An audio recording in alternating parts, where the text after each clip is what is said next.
So we're left with The Glimmerman. And I think this is an important movie in the Steven Seagal canon of movies, because this is the first movie where he decides to full-on become Asian. It wasn't working for him as a white man in Hollywood. And this is the first movie. This is slightly before he's decided to become black. But like this is definite. This is the first full Asian Seagal role. That is the thing that stood out to me the most, because in my memory, this is like a real Mandela effect thing. In my mind, this movie marks his first experimentation with becoming black.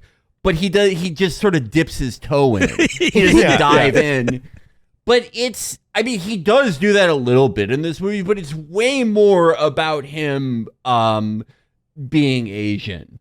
He says, he tells the guy, "Get your white ass out of here" at one point. Now get your ugly. Now he says, it's like imagine Steven Seagal's face looking at you and saying, "Now get your ugly white ass out of here and don't come back." And it's just like, what? Who's saying this? That would be like, you would expect that line to be in the mouth of Keenan Ivory Wayans, his co-star in this movie. Yeah, I bet that was his line, and he went to the director and he's like, "I think that should be my line." I actually been saying that for a long motherfucking time. I mean, there was this movie really. This was my what Madeleines are to Proust. This movie is to me, because there was this great period, like a 3-year period in the 90s. I would say from 95 to 98, where if you were a fat enough white man who wore like a weird enough jacket, you could just convince people you were like half Chinese without saying anything. That was like race was way more amorphous for 3 wonderful years during the end of the first and the beginning of the second Clinton administration.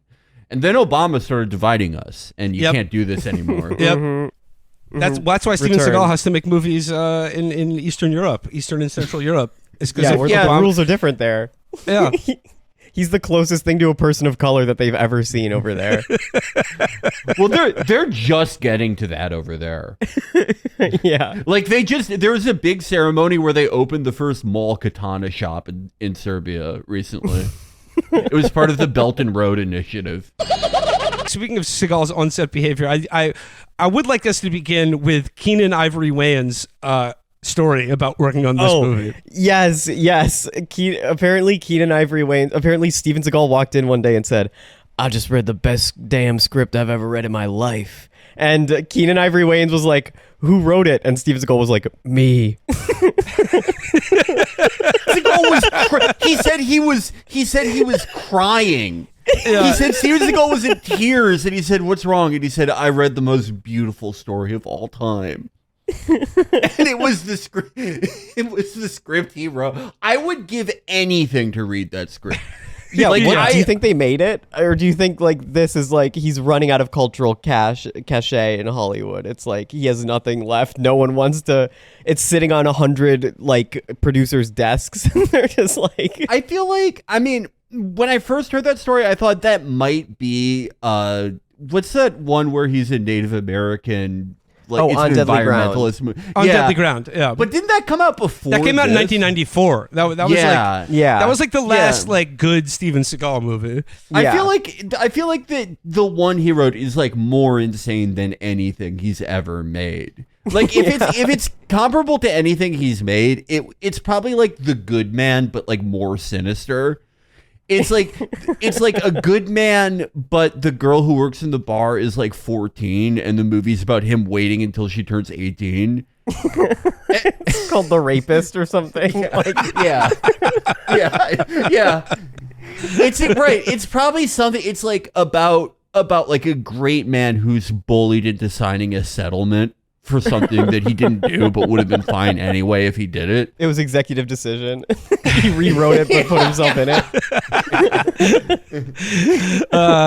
I mean, like, and as just an added detail to that story, that Keenan Ivory Wayans related, is that like this occurred after he was like 3 hours late for a shoot, and he would just show up on set like basically whenever he wanted, and he comes in and sits down next to Keenan, who's probably been there all day just trying to like get home, just like, oh God, got to do another scene with Steven Seagal. Shows up 3 hours late, and he's like, "Keenan, I've been weeping all night. and he puts the script down. I just read the most brilliant screenplay I've ever read. Who wrote it? And then he said, I did. Just imagine working with him. Imagine working with him. I would quit right there. I quit. What do you want me to say? I quit. I would give anything for him, for like, if I could like do, I don't know how I could make this happen, but like make it so Steven Seagal was born in like 1994 and he's a movie star. Like his rise begins now. Like he's in movies with like Austin Butler and shit. Yeah. I would give anything for him to like he has to post like Instagram stories. Get your ugly twink ass out of here.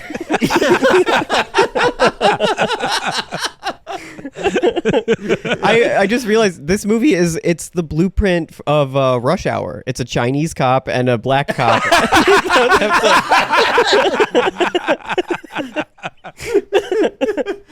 Steven Seagal reads the Rush Hour script. He tells his agent, "You got to get me this role, man. You got to get me this role." He actually wrote the script for Rush Hour, and that's what he was sharing with Keenan Ivory Wayans.